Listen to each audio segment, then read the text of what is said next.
Hello friends and welcome back to your channel House to Home. இன்னைக்கு நம்ம பார்க்க போறது ஒரு vlog தான். இந்த vlog நான் ரீசன்ட்டா வீக்கெண்ட்ல VR Mall போயிருந்தேன். ஸோ அந்த ஹாப்பினஸை உங்க கூட ஷேர் பண்ணிக்கிற மாதிரியான ஒரு vlog. கூடவே நம்ம ஒரு ஸ்வீட் ரெசிபியும் பார்க்க போறோம். அந்த ஸ்வீட் ரெசிபி நான் ஆல்ரெடி உங்களுக்கு தீபாவளி vlogல நான் ப்ராமிஸ் பண்ணியிருந்தேன். நான் உங்களுக்காக அந்த ரெசிபியை நான் ஷூட் பண்ணி பண்ணுறேன்னு. வேற ஒன்றும் இல்லை, நெய் மைசூர் பாக்கு ரொம்ப ரொம்ப டேஸ்ட்டாக வந்தது அண்ட் ஈஸியாகவும் செஞ்சிடலாம். ஸோ மைசூர் பாக் செய்கிறதுக்கு ஃபர்ஸ்ட் நான் ஒரு பேன் எடுத்துருக்கிறேன். அது ஹீட் ஆன உடனே ஒரு கப் கடலை மாவு சேர்த்துக்க போகிறேன். இந்த ஒரு கப் கடலை மாவை நல்லா வறுக்கணும். ஒரு 5 to 10 minutes low to medium ஃப்ளேமில் வறுத்துக்கங்க. ஒரு 5 to 10 minutes ஆன உடனே அந்த கடலை மாவோட அரோமா உங்களுக்கு நல்லா ஃபீல் ஆக தொடங்கும். நீங்கள் இந்த வறுக்காமல் போட்டீங்க அப்படின்னா கடலை மாவோட ஒரு பச்சை ஸ்மெல் நீங்கள் மைசூர் பாக்கில் ஃபீல் பண்ணுவீங்க. ஸோ 5 to 10 minutes நல்லா வறுத்துக்கங்க. ஸோ ஆல்மோஸ்ட் 5 to 10 minutes ஆயிடுச்சு. இப்போது நான் ஒரு அரிப்பில் இந்த மாவை எடுத்துக்கிட்டு ஃபுல்லாக அரிச்சிக்க போகிறேன். லம்ஸே இல்லாமல் நல்லா ஃபைன் பவுடராக கிடைக்கும். ஸோ ஃபைனாக அரிச்சிக்கலாம்.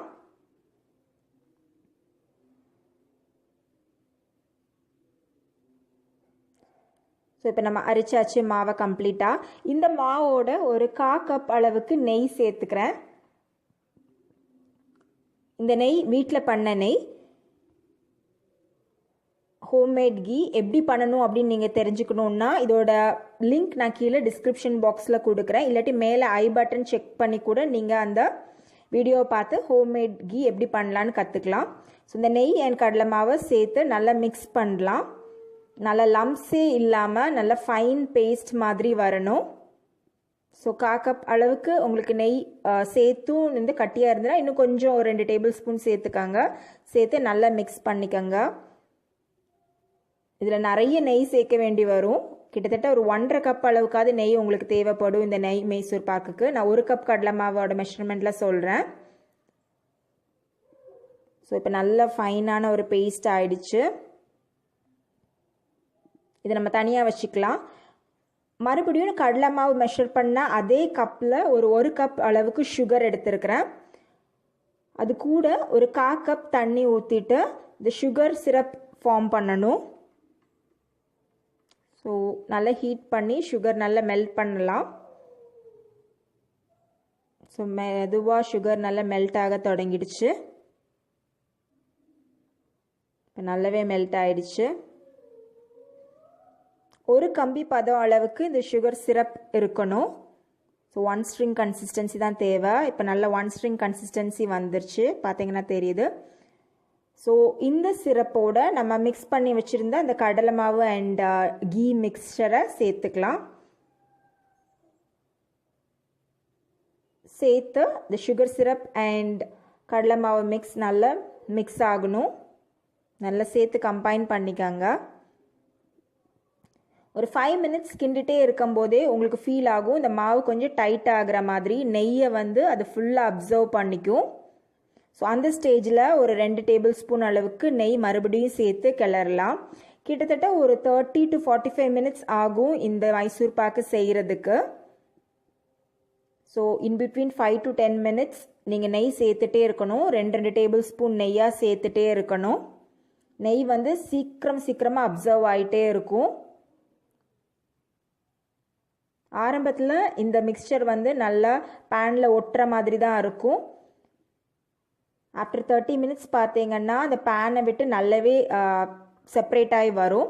ஸோ நான் மறுபடியும் 2 டேபிள் ஸ்பூனாக நெய் சேர்த்துக்கிறேன் 5 to 10 minutesக்கு ஒருக்கா.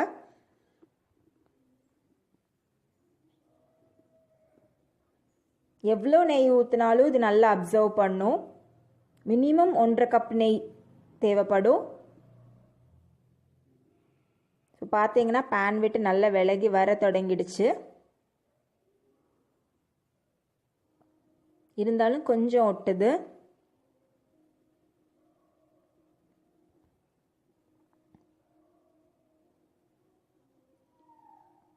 ஸோ மறுபடியும் நெய் சேர்த்துக்கிறேன். ஒரே டைமில் நெய்யை ஊற்ற வேண்டாம். பார்த்தீங்கன்னா பர்ஃபெக்டாக வந்துருச்சு. நல்ல பேனில் ஒட்டாமல் சூப்பராக விலகி வருது.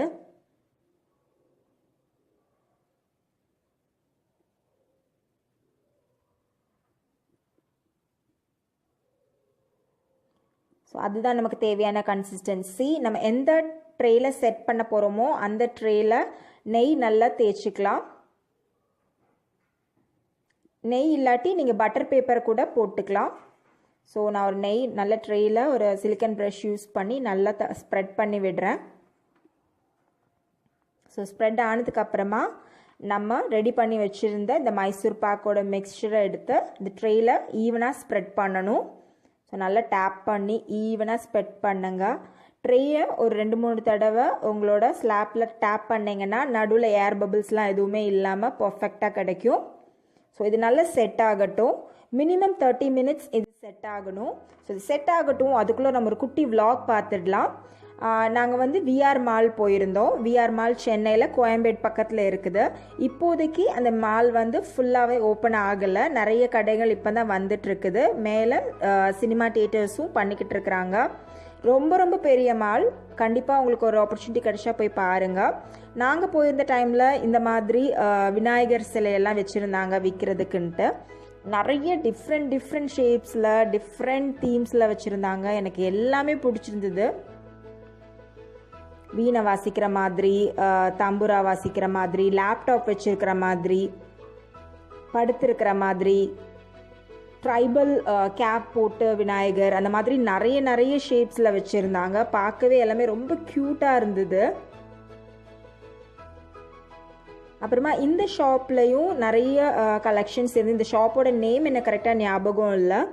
நிறைய திங்ஸ் அங்கேயும் இருந்தது. நல்ல க்யூட்டான bird cages, cushion covers, jewellery boxes, அந்த மாதிரி நிறைய கலெக்ஷன்ஸ் இங்கே இருந்தது. ஹோம் டெக்கர் பீசஸ் நிறைய இருந்தது. ஸோ அது முடிச்சுட்டு மேலே வந்தோம். ஃபன் சிட்டி, ரொம்ப பெரிய ஃபன் சிட்டி. ஒரு ஃபுல் ஃப்ளோரே வந்து ஃபன் சிட்டிக்காக தான் போட்டிருந்தாங்க. ஹர்ஷிகா ரொம்ப எக்ஸைட்டடாக இருந்தா. இந்த மாதிரி இந்த குதிரையில் உட்காந்து ரைடு பண்ணா. ரொம்ப ஹாப்பி. எனக்கு அவளை திருப்பி அங்கேருந்து கூட்டிகிட்டு வர்றது தான் பெரிய பிரச்சனை ஆயிடுச்சு. இப்போ ரீசனாக என்னன்னு தெரில. சைக்கிள், கார், பைக் இது மேலே ஒரு க்ரேஸ். கேர்ள் பேபிஸுக்கு இந்த கார் அண்ட் பைக், சைக்கிள் மேலே க்ரேஸ் இருக்கிறது நானே இப்போ தான் ஃபர்ஸ்ட் டைம் பார்க்குறேன்.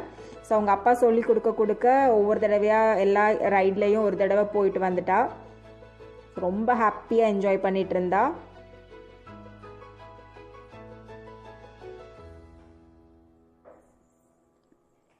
இது ஒரு ஷூட்டிங் கேம் மாதிரி. அப்புறம் நான் இந்த ஃபிஷ்ஷிங் கேம் பண்ணேன் அவ கூட சேர்ந்துட்டு.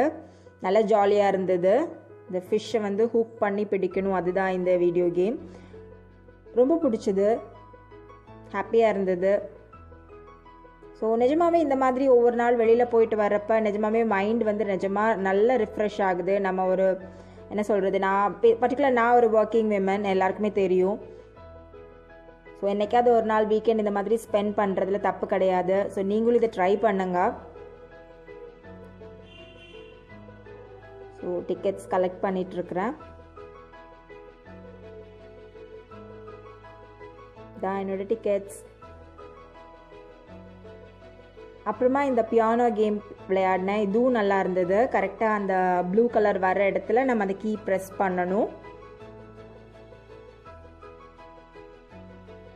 அதுவும் ஜாலியாக இருந்தது. இந்த டிக்கெட்ஸ் எல்லாமே கலெக்ட் பண்ணிவிட்டு அது இந்த நம்பர் ஆஃப் டிக்கெட்ஸ்க்கு ஏற்ற மாதிரி சின்ன கிஃப்ட்ஸ் அங்கே இருக்குது. நம்ம அது கடைசியாக அது கலெக்ட் பண்ணணும்.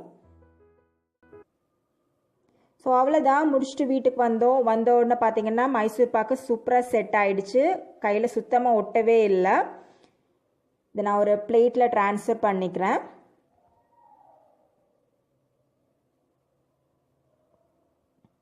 லைட்டாக டேப் பண்ணாலே போதும். ஸோ பர்ஃபெக்டாக செட் ஆகிடுச்சு. ஸோ இதை பீஸ் போட்டுடலாம் இப்போது.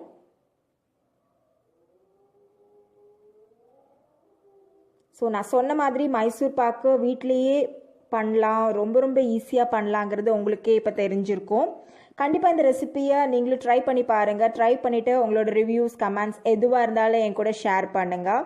நீங்கள் வேணும்னா மேலே கொஞ்சம் நட்ஸ் யூஸ் பண்ணி கார்னிஷ் பண்ணிக்கலாம். தேங்க்ஸ் ஃபார் வாட்சிங் ஹவுஸ் டு ஹோம்.